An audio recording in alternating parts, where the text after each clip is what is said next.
Hello guys, welcome back. Now we'll be discuss about asexual reproduction in algae. Algae में asexual reproduction किस प्रकार से होता है और कितने टाइप का होता है, इसके बारे में यहाँ पर डिस्कशन होगा. ओके, तो चलिए बात करते हैं एसेक्सुअल रिप्रोडक्शन पे डिटेल में. So guys, asexual reproduction takes place by means of spores. यानी एसेक्सुअल रिप्रोडक्शन एल्गी में स्पोर के माध्यम से होता है, यानी इसको बोलते हैं अलैंगिक जनन. किसके माध्यम से होता है? Bye means of spores. अब वो स्पोर्स किस तरीके से हो सकता है? मोटाइल्स भी हो सकता है और नॉन मोटाइल्स भी हो सकता है. अगर मोटाइल्स होगा तो यानी उसमें क्या पाया जाएगा? फ्लैजिला पाया जाएगा. ओके, क्योंकि प्लांट के केस में जनरली क्या पाया जाता है? सेल्स में, मोटाइल सेल्स में क्या पाया जाता है? फ्लैजिला, यानी फ्लैजिला प्रेजेंट होगा. वहीं अगर फ्लैजिला एब्सेंट है तो उसे नॉन मोटाइल स्पोर बोलेंगे. ओके, तो इसी तरीके से एसेक्सुअल रिप्रोडक्शन होता है एल्गी में. देखिए, अब ये जो स्पोर्स है, यानी मोटाइल्स और नॉन मोटाइल्स, यानी जो स्पोर है क्या करता है? आखिर स्पोर के माध्यम से एसेक्सुअल रिप्रोडक्शन क्यों होता है?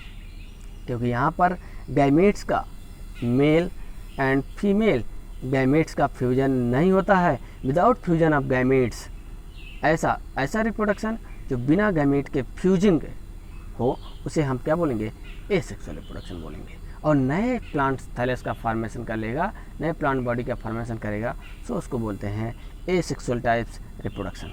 ओके, अब इसी स्पोर को देखो कैसे डिफाइन किया गया है यहाँ पे. स्पोर्स यानी क्या करता होगा? स्पोर कैपेबल होगा. किसके लिए कैपेबल होगा? लिखा हुआ है सेल्स. ऐसी सेल होती है, यानी स्पोर्स ऐसी सेल्स होगी that germinate without fusing and form new individuals. बिना फ्यूज हुए ही जर्मिनेट कर जाती है. क्या? स्पोर्स. स्पोर्स क्या करता है? बिना फ्यूजिंग, एक दूसरे से फ्यूज हुए ही क्या करता है? जर्मिनेट करता है. और क्या कैपेबिलिटी रखता है? न्यू इंडिविजुअल, यानी नए थैलेस का फॉर्मेशन की कैपेबिलिटी रखता है. उसे बोलते हैं स्पोर्स. तो ये है स्पोर्स, और इस टाइप के रिप्रोडक्शन को बोलेंगे एसेक्सुअल रिप्रोडक्शन. जो स्पोर्स के माध्यम से होता है उसे एसेक्सुअल रिप्रोडक्शन कहते हैं. चलिए, अभी कितने टाइप का होता है एल्गी में, इस पर नज़र डालते हैं डिटेल में. ओके, आइए देखते हैं एसेक्सुअल रिप्रोडक्शन कितने टाइप का होता है. तो यहाँ पर देखिए लिखा हुआ है asexual reproduction by zoospores, asexual reproduction by aplanospore. यानी जूस्पोर्स को बोलते हैं चल बीजाणु, एप्लानोस्पोर को बोलते हैं अचल बीजाणु. ओके, उसके बाद तीसरे नंबर पे आ जाएगा एकाइनेट्स. स्पेशल टाइप की सेल होती है जो ब्लू ग्रीन एल्गी में फॉर्मेशन होती है, और ये कैपेबल होती है न्यू थैलेस फॉर्मेशन के लिए. Behave like that spores, spore की तरह बिहेव करती है. नेक्स्ट है उसी में क्या दिया है? हाइप्नोस्पोर्स. हाइप्नोस्पोर्स, इसके बारे में आगे हम बात करेंगे डिटेल में. अगला है टेट्रास्पोर्स, और लास्ट है ऑटोस्पोर्स. तो ये 6 टाइप के एसेक्सुअल रिप्रोडक्शन होते हैं एल्गी में. ओके, तो आइए एक एक पर डिस्कस करते हैं. इसमें कौन कौन से एग्जाम्पल हैं जिसमें जूस्पोर्स पे टाइप का रिप्रोडक्शन होता है, यानी कौन सी एल्गी है जिसमें जूस्पोर का होता है फॉर्मेशन, और कौन सा एल्गी है जिसमें एप्लानोस्पोर का होता है. यही एग्जाम्स में ज़्यादातर आता है या पूछा जाता है. ओके, आइए देखते हैं. पहला नंबर यहाँ पे है जूस्पोर्स. क्या दिया है? जूस्पोर्स. जूस्पोर्स होता क्या है? जूस्पोर ऐसा स्पोर होगा जिसमें फ्लैजिला पाया जाएगा, यानी फ्लैजिलेटेड होगा, तो उसको बोलेंगे flagellated asexual structures, that is zoospores. Zoospore जिस सेल के अंदर बनेगा उसे बोलेंगे जूस्पोरेंजियम. क्या बोलेंगे? जूस्पोरेंजियम. और देखते हैं कौन कौन से एल्गी हैं जिनमें जूस्पोर के द्वारा एसेक्सुअल रिप्रोडक्शन होता है. पहला यहाँ पे दिया है क्लेमाइडोमोनास, दूसरा यूलोथ्रिक्स, तीसरा हाइड्रोडिक्टिया, चौथा क्लेडोफोरा, पाँचवा ओडोगोनियम, और छठवें नंबर पे है बाउचेरिया. बाउचेरिया में जो रिप्रोडक्शन होता है जूस्पोर के माध्यम से होगा, लेकिन ढेर सारे फ्लैजिला उसके चारों तरफ सिलिया की तरह दिखाई देते हैं, तो उसको स्पेशल नाम दे दिया जाता है सिनजूस्पोर्स इन केस ऑफ बाउचेरिया. आगे चल के आप देखेंगे फिगर में, इस तरीके से फ्लैजिलेटेड जूस्पोर का फॉर्मेशन हो जाएगा. ओके, और सभी जूस्पोर्स मेच्योर क्लेमाइडोमोनास में कन्वर्ट हो जाता है. इस तरीके से जूस्पोर के माध्यम से क्या होता है? एसेक्सुअल रिप्रोडक्शन होता है. नेक्स्ट है दूसरे नंबर पे एप्लानोस्पोर. एप्लानोस्पोर क्या है? ऐसा स्पोर्स जिसमें फ्लैजिला नहीं पाया जाएगा उसे हम एप्लानोस्पोर बोलेंगे। ओके, तो जो स्पोर एप्लानोस्पोर में ज़्यादा अंतर नहीं है इसे बोलते हैं अचल बीजाणु। ओके, बनता कैसे है ये? Form under unfavourable condition non motile structure. Non motile structure होगा लेकिन अनफेवरेबल कंडीशन में बनता है। वहीं दूसरे पॉइंट में दिया है cytoplasm surrounded by thin cell wall. जो साइटोप्लाज्म होता है थिन सेल वॉल से क्या होगा? घिरा होगा, इस तरीके से घिरा होगा, लेकिन थिन सेल वाली ये जो वॉल होगी थिन होगी। ओके, एप्लानोस्पोर का किस में होता है? एप्लानोस्पोर का फॉर्मेशन यानी asexual reproduction takes place by aplanospores किस में होगा? पहला है यूलोथ्रिक्स, दूसरा है माइक्रोस्पोरा। दो एग्जांपल आप बिल्कुल एकदम अच्छे से याद कर लीजिए। नेक्स्ट, इसी को फिगर में अगर आप देखते हैं तो एप्लानोस्पोर का फॉर्मेशन किस तरीके से होगा? सेल के अंदर स्पोर बनेंगे लेकिन फ्लैजिला का फॉर्मेशन उसमें नहीं हुआ होगा और उनकी जो वाल होगी सभी कैसे होगी? वेरी थिन होंगी। सो इसको बोलते हैं एप्लानोस्पोर्स। तीसरे नंबर पे, थर्ड नंबर पे क्या है? Akinete. Asexual reproduction takes place by means of akinetes. Akinetes क्या होती है? ये भी स्पोर की तरह ही होती है, लेकिन देखिए कैसे होती है। पॉइंट में देखिएगा, पहले नंबर पे दिया है फॉर्म अंडर अनफेवरेबल कंडीशन। एकाइनीट्स का भी फॉर्मेशन एप्लानोस्पोर की तरह ही कैप होगा, अनफेवरेबल कंडीशन में ही होता है। ओके, दूसरे पॉइंट में दिया है थिक वॉल। अब एप्लानोस्पोर एकाइनेट में दोनों में अंतर क्या है?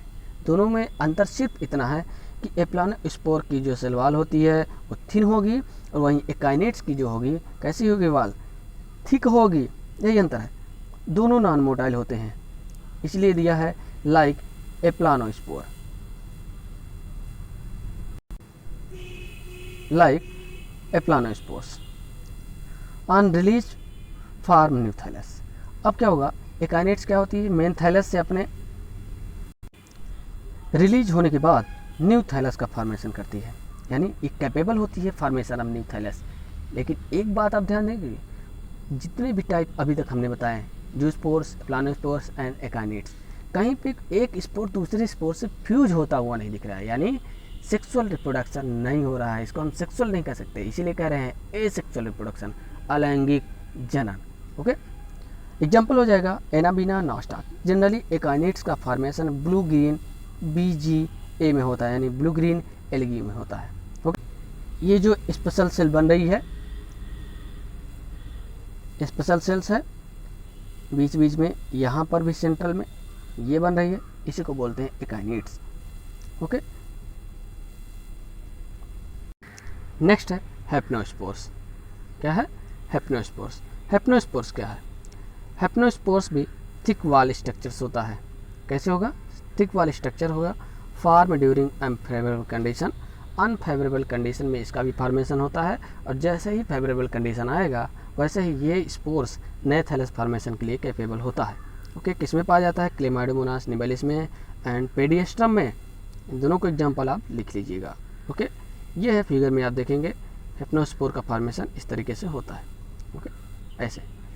और नॉन मोटाइल, ये स्ट्रक्चर भी नॉन मोटाइल होता है। नेक्स्ट है फिफ्थ नंबर पे टेट्रास्पोर। टेट्रास्पोर क्या है? इसको देखिए, फॉर्म इन टेट्रास्पोरेंजिया। टेट्रास्पोर के फॉर्मेशन टेट्रास्पोरेंजिया में होता है बाय रिडक्शन डिवीजन। कब होगा? जब रिडक्शन डिवीजन आएगा, यानी मियोसिस डिवीजन होगा इन पेरीसेंट्रल सेल। पेरीसेंट्रल जो सेल होती है उसमें रिडक्शन डिवीजन हो जाता है, जिसकी वजह से क्या बन जाएगा? टेट्रास्पोर का फॉर्मेशन है। टेट्रा का मतलब ये है 4 स्पोर का फॉर्मेशन एक साथ होगा, एक साथ जुड़े रहेंगे। ओके, तो उसको बोलेंगे टेट्रास्पोर। नॉन मोटाइल स्पोर, ये भी नॉन मोटाइल स्पोर होते हैं। किस में होता है? पॉलीसाइफोनिया में। ये देखिए, पॉलीसाइफोनिया में टेट्रास्पोर का फॉर्मेशन, यह टेट्रास्पोरोफाइट का स्ट्रक्चर है। ओके, इसी टेट्रास्पोरोफाइट पे टेट्रास्पोर का फॉर्मेशन होता है। जिस सेल के अंदर होगा उसे टेट्रास्पोरेंजियम बोलते हैं। ओके, यह है टेट्रास्पोर, 4 सेल्स ग्रुप एक साथ होंगे। ओके, नेक्स्ट है और लास्ट है ऑटोस्पोर्स। लास्ट नंबर पे है ऑटोस्पोर्स। ऑटोस्पोर क्या है? लाइक एप्लानोस्पोर, ऑटोस्पोर भी बिल्कुल एप्लानोस्पोर यानी अचल बीजाणु की तरह ही होगा, जो कि मोटाइल ये नहीं होगा, फ्लैजेला नहीं पा जाएगा। And similar to parent cell. Autospore इसका नाम क्यों पड़ गया? क्योंकि ये अपनी पेरेंट सेल की तरह बिल्कुल सेम होता है। सो इसको क्या बोलते हैं? ऑटोस्पोर्स बोलते हैं। फॉर एग्जाम्पल हो जाएगा क्लोरेला। क्लोरेला में ऑटोस्पोर का फॉर्मेशन होता है। Before discharge from sporangium, sporangium से डिस्चार्ज होने के बाद, निकलने के बाद, बाहर आने के बाद, इट फॉर्म न्यू थैलस, और ये न्यू थैलस फॉर्मेशन के लिए कैपेबल होगा। इसलिए इसको हम बोलते हैं asexual reproduction by means of autospores in chlorella. Okay, figure में देखेंगे तो ये इस तरीके से ऑटोस्पोर्स का फॉर्मेशन होता है। एक बार रिडक्शन डिवीजन हो जाएगा और 4 बनेंगे, फिर से माइटोटिक डिवीजन होगा। एक बार रिडक्शन के बाद उसके बाद माइटोटिक डिवीजन होता है, ये ध्यान दीजिएगा। उसके बाद कितने हो जाएंगे? 4 से 8, 8 से 16, ऐसे बढ़ते चले जाएंगे और सभी स्पोर्स बाहर आने के बाद कैपेबल होंगे न्यू क्लोरेला सेल्स बनाने में। ओके, इस तरीके से क्लोरेला में asexual reproduction takes place by means of, कैसे होगा? ऑटोस्पोर्स के द्वारा। यही पूछा जाता है ऑटोस्पोर्स का फॉर्मेशन कौन से एल्गी में होता है? क्लोरेला में। ध्यान दीजिएगा। इस तरीके से एसेक्सुअल रिप्रोडक्शन आज यहीं पे समाप्त होता है। अगले टर्न पे आपको हम सेक्सुअल रिप्रोडक्शन डिटेल में बताएंगे नेक्स्ट लेक्चर में। तब तक के लिए आप सभी का धन्यवाद।